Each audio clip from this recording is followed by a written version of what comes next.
Dios les bendiga, soy el pastor Gilberto Gutiérrez de la Iglesia Bautista Oreb de México DF. Me da mucho gusto saludarlos en este 21 de abril 2020. Apocalipsis para niños es nuestra serie, estamos en el devocional número 112. Una victoria anticipada es la enseñanza que estamos abordando desde ayer, basados en Apocalipsis capítulo 16. Como ya hemos visto, este pasaje habla de una victoria y por supuesto que se trata de la victoria de aquellos que en ese momento, cuando se escribe el libro, están siendo perseguidos. El mensaje resulta muy importante porque algunos estaban desilusionados y necesitados de aliento y seguridad de estar en el camino correcto, es decir, en el camino hacia la victoria. Como ya dijimos, en esta ocasión seguiremos un proceso distinto al que hemos seguido en los estudios anteriores. Ahora leeremos varias porciones del pasaje explicando brevemente las implicaciones del texto y luego concluiremos después con una enseñanza. Regularmente decimos la enseñanza y luego le explicamos, ahora será una conclusión la enseñanza. Luego aplicaremos esa enseñanza, ahora sí, a nuestra vida, porque recuerden, después de aplicarla al tiempo de aquella época, la aplicamos a nosotros. Después de nuestra reflexión de ayer, esta fue la enseñanza. En esta vida y en este mundo solo hay dos formas de vivir, con Cristo o contra Él. No hay términos medios, o somos de Él o somos de la bestia, el poder o influencia mundana que corrompe. El que no es conmigo contra mí es, dijo el Señor en Mateo 12:30. Así es que sí, en este mundo, en esta vida, solo hay dos formas de ser. Vivir con Cristo, para Cristo o contra Él. Leamos los siguientes dos versículos, parte por parte, y luego llegaremos a una conclusión. Dice el versículo 8, el cuarto ángel derramó su copa sobre el sol, el cual fue dado quemar a los hombres, al cual fue dado quemar a los hombres con fuego. En otros juicios el sol se oscurece, en este caso se hace más incandescente. Hemos leído otros juicios, tanto en Apocalipsis como en otros pasajes de la Biblia, en donde el juicio o el cambio o la señal es que el sol se oscurece, pero aquí se hace más incandescente y quema más. No hace falta mucho para darse cuenta que la atmósfera terrestre está debilitándose y que sucesos como los descritos en este párrafo podrían ser naturales. Algunos científicos piensan que son inminentes. Versículo 9. Y los hombres se quemaron con el gran calor y blasfemaron el nombre de Dios que tiene poder sobre estas plagas, y no se arrepintieron para nada, para darle gloria. He aquí la peor de las acciones humanas, la falta de arrepentimiento. Más adelante veremos en otros textos una enseñanza con respecto a esto, pero esta fue la misma actitud de Faraón, endureció su corazón, dice la Escritura. Si hay algo que ofende a Dios es la indisposición a cambiar, especialmente después de un juicio o reprimenda. Como nos hemos propuesto en este nuevo proceso de estudio, concluyamos con la enseñanza que podemos encontrar. Y esta es la enseñanza. Todo evento natural y social o incluso astronómico, todo evento de cualquier tipo en la Tierra o en el universo entero, o en nuestra ciudad o donde sea, pequeño, grande, mediano, todo evento tiene su lugar en el plan divino. Podemos glorificarle en medio de cataclismos y tragedias porque en cada suceso podemos ver la mano de Dios haciendo su voluntad. Recuerdo hace algunos años, cuando yo recién me convertí, tenía 17 años, salió publicado en la revista, ¿cómo se llama? Selecciones de Reader's Digest. Salió publicado un artículo acerca de un científico que había descubierto algunas cosas, según esto, con respecto a los sucesos bíblicos del Éxodo. Las plagas de Egipto, el maná, las codornices, el mar rojo que se abre. Y de acuerdo con este científico, de hecho su libro se llamaba, me parece, El día que en la tierra llovió fuego. Y el científico decía que todas estas cosas que se describen en Éxodo tenían una explicación científica. Me parece que hablaba de un cometa que había pasado muy cerca de la Tierra. Él había hecho experimentos y estudios y no sé qué, y que un cometa había pasado tan cerca de la Tierra que la Tierra había cambiado su eje levemente, milimétricamente, había cambiado su eje, pero que eso había sido suficiente para provocar algunos cambios atmosféricos y cambios muy graves en la Tierra. Él decía que las plagas, aquellas que sucedieron, el río Nilo que se pone rojo de sangre, y los piojos y las ranas y las úlceras y el granizo, que todo eso tenía una explicación científica. que los gases de este cometa, cuando iban pasando una parte de la cola de gases del cometa, era de una especie, de una manera y otra de otra, y que esos gases que iban cayendo sobre la Tierra iban provocando estas cosas.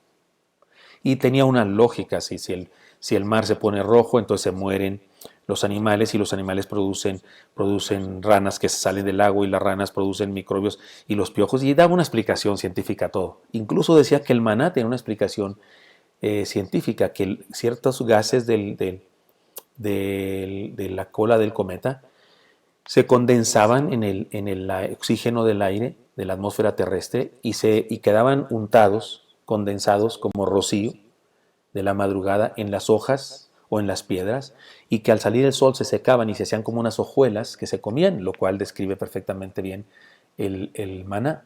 Y él daba una serie de explicaciones científicas de que todo seguramente había sucedido por causa de ese cometa. Recuerdo que yo no había leído esa revista, pero aunque en mi casa se tenía esa revista siempre, llegaba cada mes, pero un compañero, un joven de la iglesia también, un día tenemos una reunión y llego yo temprano, él también, y nos pusimos a platicar, y él estaba con la cara en el suelo, él estaba compungidísimo, él estaba como diciendo, no es posible, ¿qué está pasando? Alguien me tiene que explicar, y me contó esta historia.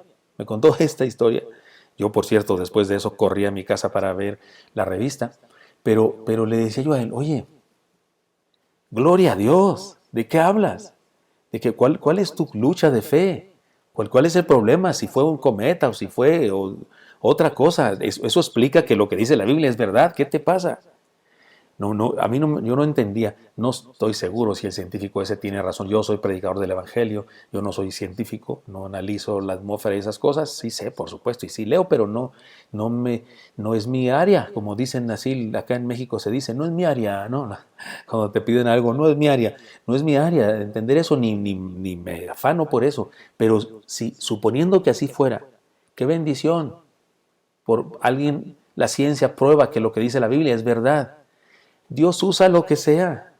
Dios usa sucesos sociales, sucesos astronómicos, sucesos políticos, sucesos físicos, cuestiones, cataclismos, cuestiones de los elementos de la tierra. Los usa para cumplir sus planes. Hay otro ejemplo muy lindo, muy simplón, ¿no?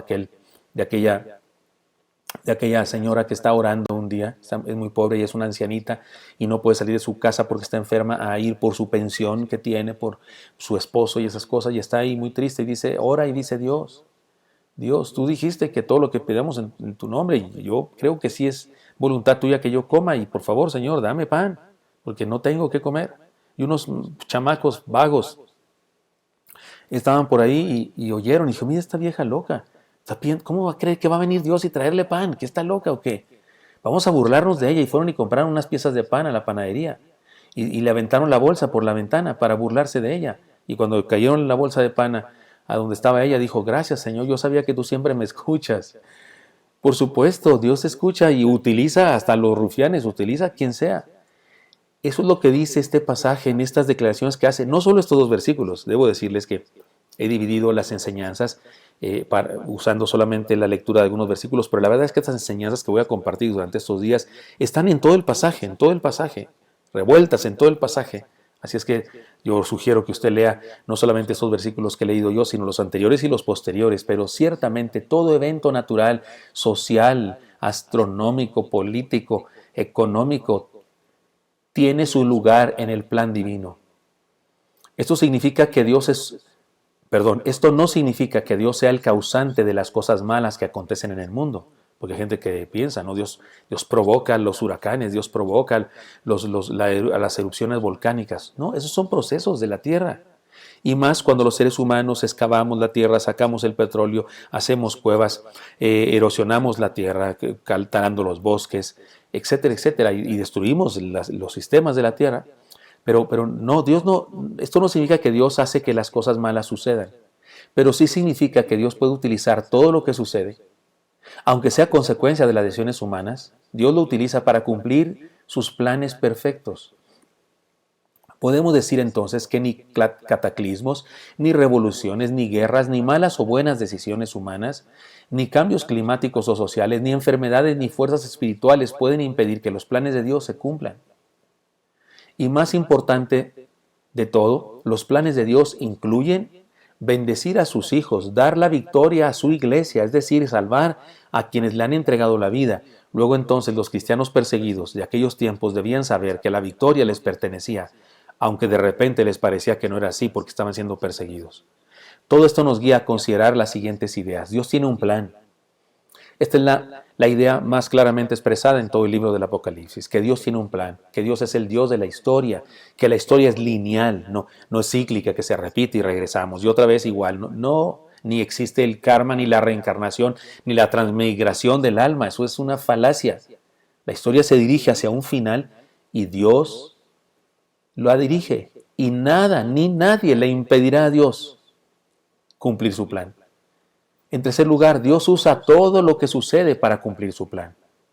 Nada sucede sin que Él no lo sepa y sin que Él no tenga una manera de usar ese suceso para el cumplimiento de sus planes.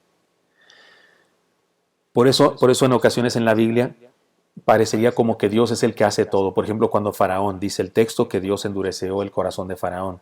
¿Qué es lo que está diciendo el escritor sagrado? Que nada acontece sin que Dios tenga que ver con ello. Ahora, si usted se imagina en una forma simplista esa palabra, la interpreta simplistamente, y Dios le dice a Moisés, ve dile a Faraón que le deje salir. Y dice Moisés, sí, Señor, ahí voy a decirle. Pero mientras Moisés va caminando hacia Faraón, Dios va corriendo con Faraón y le dice, Faraón, dile que no, dile que no. No creo que Dios esté haciendo eso, no puede ser así, no es como dice. El texto habla de que Dios endurece el corazón de Faraón, en el sentido de que para los hebreos, para los que escribieron ese texto en aquella época, entendían que nada en este mundo sucedía sin que Dios tuviera que ver con eso. Pero eso no quiere decir que Dios forzó a Faraón a hacer cosas malas. No. Faraón decidió cosas malas por su propio corazón malvado. Ahora, la manera como seguramente Dios provocó a Faraón, enderezó su corazón, es que los ojos enfermos, dígame si no, los ojos enfermos, con la luz se cierran más. ¿Sabe qué cerraba el corazón de Faraón? Que Moisés fuera con tanta convicción, pasión y amor a pedirle lo que le pedía. Que Moisés fuera y decía, el Dios de nuestros padres, nuestro Dios Jehová, el único verdad. Y eso cerraba el corazón de Faraón. ¿Por qué? Porque Dios estaba ahí cerrándole, no lo abra cerrándole, porque Dios quería provocar eso. No, ahora que Dios sabía que Faraón había de cerrar su corazón, por supuesto que sí, y que dentro de los planes de Dios habría de cumplir un propósito con el hecho de que Faraón cerrara su corazón, sí, y por eso el escritor sagrado dice, reconociendo la absoluta soberanía de Dios, lo interpreta diciendo así, y Dios cerraba el corazón de Faraón. Pero tengamos cuidado, lo que significa es que Dios usa todo suceso. Dios usa todo suceso para cumplir sus planes. Nada sucede que Él no tenga conocimiento de eso. Y nadie ni nada, ningún suceso, está fuera del plan de Dios. Dios lo capitaliza para cumplir sus planes. Y en tercer lugar, Dios tiene un propósito en todo lo que hace o permite que nosotros hagamos. Existe una meta hacia donde la historia humana se dirige. Y nadie evitará que Dios lleve a su iglesia, que Dios lleve a sus siervos a la victoria. Lo que está pasando ahora, Dios no creó el coronavirus, pero lo que está pasando no está fuera de los planes de Dios. Lo que está pasando, Dios lo utiliza para cumplir un propósito. ¿Cuál es el propósito? Seguramente hay muchos, pero de eso quiero hablarles más adelante, no en los devocionales con el Paz, porque en estos devocionales yo seguiré con Apocalipsis, seguimos con otro texto, el que sigue, pero a través de los estudios que habré de predicar en las próximas semanas, yo hablaré del propósito de Dios a través de esta pandemia, porque debería cumplirse un propósito en nuestra vida, pero en Apocalipsis se apoya esta verdad. Esto nos lleva entonces a una conclusión por demás importante. Si esto es así, y por supuesto que es así, entonces los cristianos podemos estar seguros de que las promesas de Dios a su iglesia se cumplirán totalmente. Se cumplirán totalmente. Y que alguien nos persigue y que hay un tirano que mata a cristianos, las promesas de Dios y los planes de Dios se cumplirán totalmente. Téngalo por seguro. Espero que esto sea útil para usted y me encantaría encontrarle el día de mañana. Hasta pronto.